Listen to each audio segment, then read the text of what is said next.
កង្វល់ខ្វល់ដល់រឿងអតីតខ្សែជីវិតប្រឌិតប្រែប្រួលអស់ហើយពីមុនស្មោះឥឡូវបែរជាកន្តើ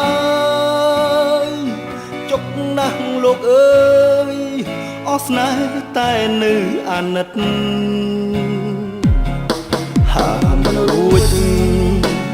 ព្រឺព្រួចពេញអរ៉ាប្រាប់ឈុំស្នេហាជីវ៉ាសោកាមិនខាន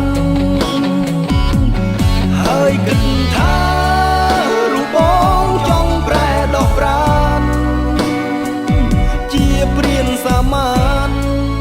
បំផ្លាញកាយចិត្តភក្តី